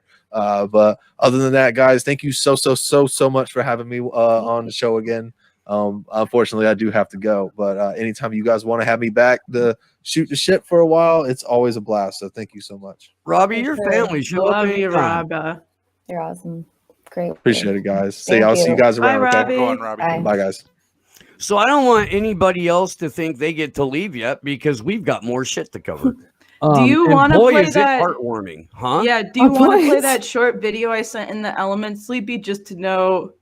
I don't know if you can do that, but maybe. You have to give me a minute. Whoa. Yeah, it's only like what, 12 seconds. It's enough so you get like 2 or 3 intervals of the trumpet song thing, so you know exactly what we're talking about. Because this is something that happens all over in LA. We just happened to stumble upon a random ass pharmacy that was doing it. Because I think it was couple months ago or so, or like a month or a couple weeks ago or so, we covered a story where they were literally like blaring the Barney theme song all day outside a community in, I think it was, I don't know where it was, San Pedro or Harbor Row. Oh, do you have it ready, Josh? Yeah. Ready? Okay. Yeah. Jesus Christ! Somebody just sent me a fucking video of the Chicago PD's body cam footage of them shooting a 13-year-old. Yeah, that just got released today. So Lori, do you want to? She's putting the bridges up. All right, hold on. I'm gonna play this real quick. Yeah, play the.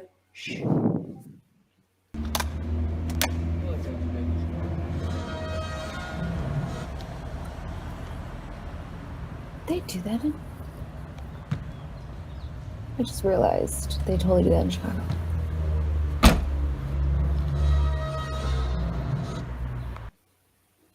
Yep. Yes, I have heard sounds like that. And the little planters all down the sidewalks, like in down. Okay. Yep. You just saw it real time. I was like, oh, that's it. That's homeless repellent. Yeah, of course the CIA does it. And then you just think about it and like you hear like the loud music and it'll sometimes be like happy Christmas music, but then of course they turn it to just like the horns like that. Fuck, man. All right. Well, this is just going to be through Twitter, which I'm pretty grateful for because that way you can't hear gunshots. Yeah. Let's go ahead and bring it back to the beginning there. They were boarding up all downtown and shit earlier.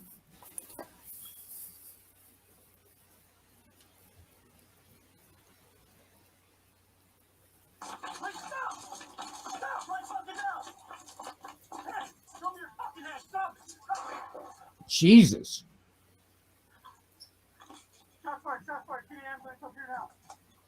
You cover up your fucking camera? You all right?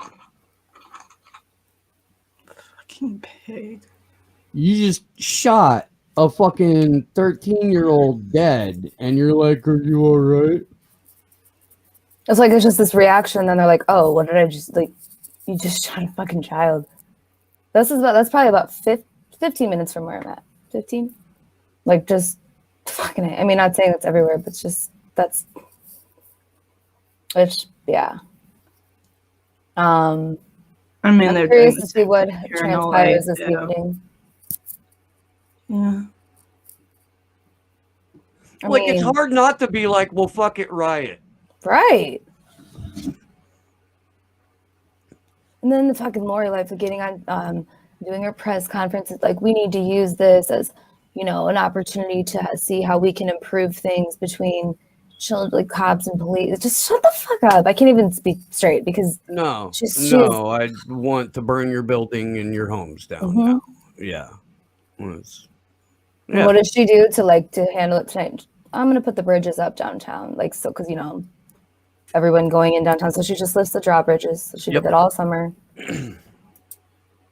Just nothing ever changes. LAPD just less than a month ago shot. I think his name was Samuel Ponce. No, not a 15-year-old, but Samuel Ponce. He was having like a mental episode. His last words were "help me," And then LASD shot someone else who was having a mental health episode who I can't name right now, but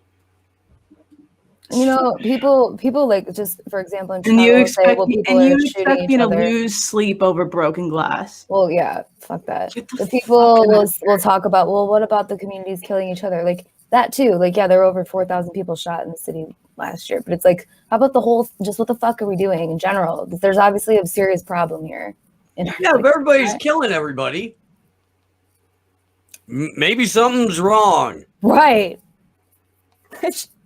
Oh, well, it's not in my neighborhood, so the cops will handle it. No, they're not. Man, have we really been going for almost 2 hours now? Yeah. Do you even want to do the homebound thing now, or are you going to do it on another show?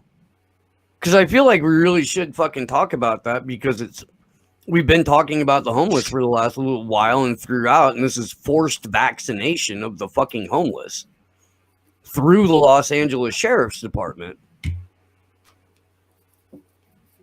I mean, it's eugenics. I don't know what else. Like, they're jabbing a fucking 12-year-old autistic girl in one of these videos.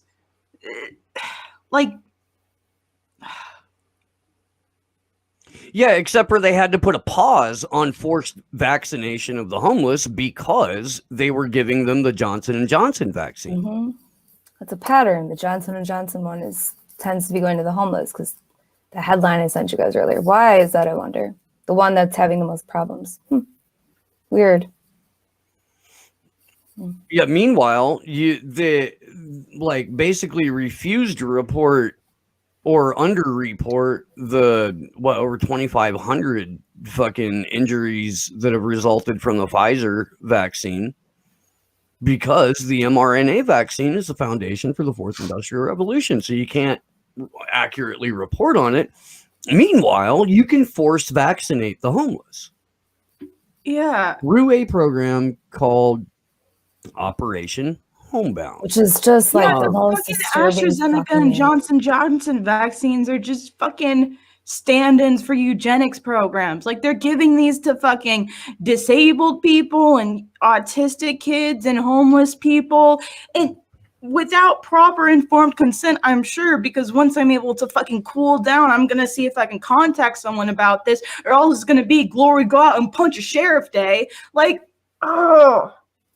And so I think what will happen then, just like based with the Gavi Alliance, which I really am gonna like try to like get more screenshots of that tonight, because people got to understand that. So this is all testing, you know, like kind of round one. So what I think will happen, so something like Johnson & Johnson, because it's not like they're going to just drop out and be like, I'm done. No, that'll, I think, go to like Africa, like sub-Saharan, like that's where, like, because of the contracts they've signed, they'll give the shitty one to the, you know, the global South. I don't, you know, we'll see what happens, but, and I'll provide more context on it. But yeah, it's just, this is like literally the testing phase. Yeah. Yeah. And again, this is human experimentation. Yeah, exactly. People are pretending like, or being paid to say, or just so fucking fully propagandized that they're cheerleading for human experimentation. Like that's normal, or we should just be okay with it, or we're somehow bad for recognizing that this is human experimentation without informed consent. There may be like tacit consent, but that's under coercion. Yeah. And carried out by members of law enforcement. It's being carried out by fucking law enforcement. I'm gonna go ahead and pull that doesn't raise fucking alarms. I'm going to go ahead and pull up this thread from Jeremy Lafredo, who is independent journalist, writes for a number of different outlets, and has been one of Whitney Webb's contributors on a handful of articles for Unlimited Hangout. So this video, uploaded by YouTube 6 hours ago, titled Operation Homebound, evidently shows homeless and special needs people in LA being vaccinated against their will. Operation Homebound is run by the Los Angeles Sheriff's Department. Let's go ahead and pull this up real quick. On January 7th, 2021, Los Angeles County Sheriff, Gloria, what's that name? There's a dot over it and I can't read it. What's the Sheriff of LA's name? I'll douche bitch Put Operation Homebound into motion, a program designed to vaccinate the most underrepresented, homebound, and underserved disabled residents in our communities, including those experiencing homelessness. Sorry. So here we go. Not happy to get the jab there. Again, this is... Yeah. Los Angeles Sheriff's Department. You forgot the cunt in his name. Glory Jones. Oh yeah, I'll douche cunt nueva. That's gross, man. Like, yeah. What the fuck? Cops boast of administering the J&J vaccine, which is currently under review in the EU and US for severe adverse reactions. Some women are experiencing severe menstrual bleeding. This woman bled for 16 days post-shot, post-Johnson & Johnson shot. LASD, we are administering the Johnson & Johnson one-shot only vaccine, utilizing our deputy sheriff personnel who are certified paramedics. Neat. That's great. That's great. You're force vaccinating people. LASD, who literally just on March 31st shot Isaiah Cervantes, an autistic man, in his own home. We are now trusting them to vaccinate people. The fucking police gangs. At what point do people go, wait a minute, this may not be about my health? I don't know. No, I don't know. From fucking everyone, people on the left and the right. Can we just say fuck LASD, both of them? Like when they're doing forced vaccinations and when they're fucking shooting autistic men and fucking tear gassing and beating the shit out of protesters and beating my friends to a fucking pulp on the streets. Can we drop the fucking blinders? Oh my God. It's just, people don't want to see reality because it's too scary. And I feel like a lot of the progressives and liberals in LA like are going to hold up something like Homebound as oh look, this is a really efficient use and this is how law enforcement should be operating. Force vaccinating people instead of shooting them. It's way more humane.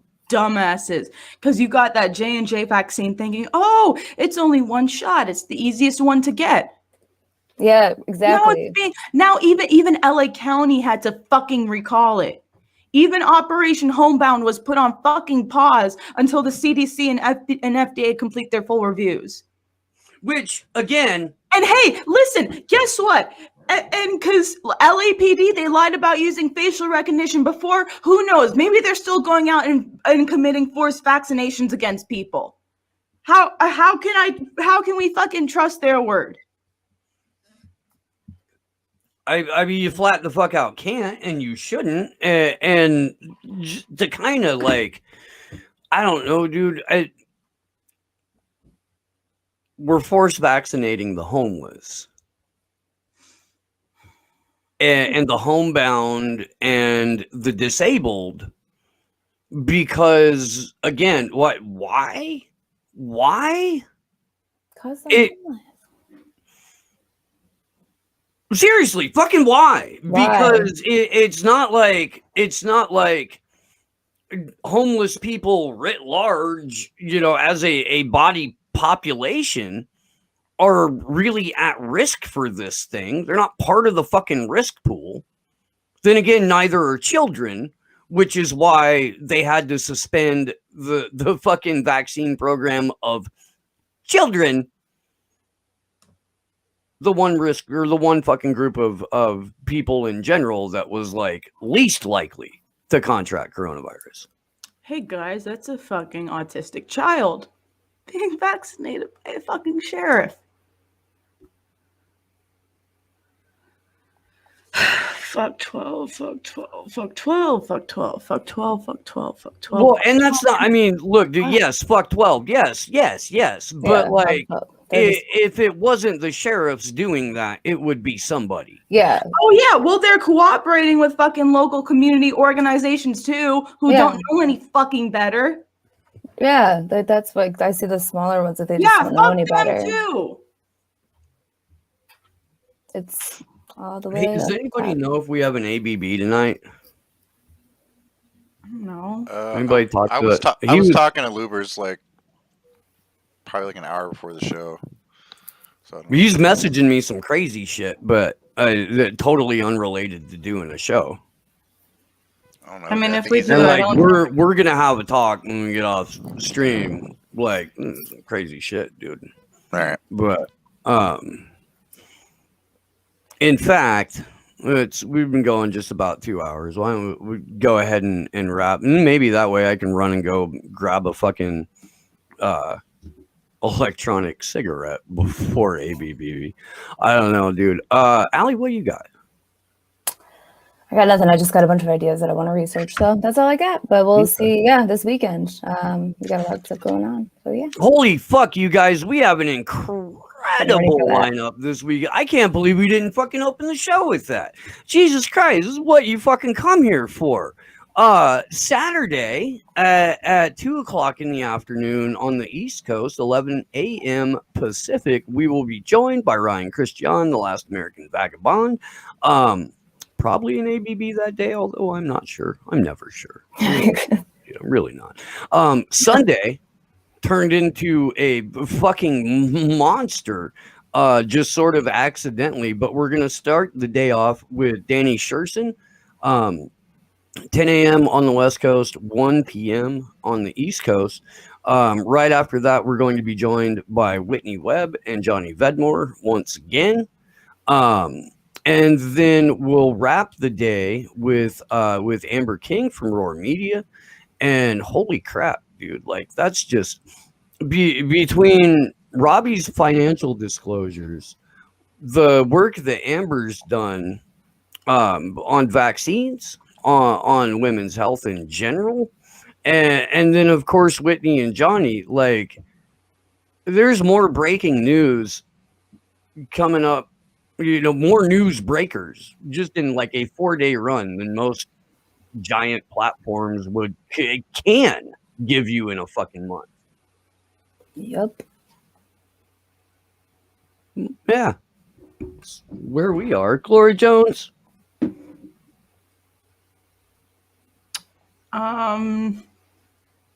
Nothing I can say on YouTube.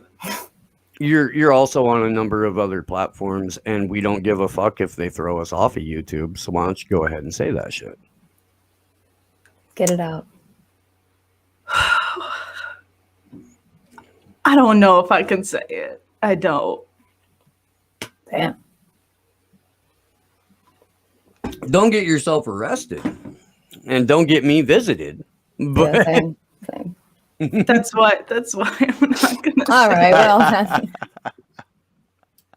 Well, big thanks to 12, Robbie Jaeger for spending so much time with us today. Again, man, you guys, dude, if Robbie isn't like a mandatory follow for you on social media, you're fucking missing out.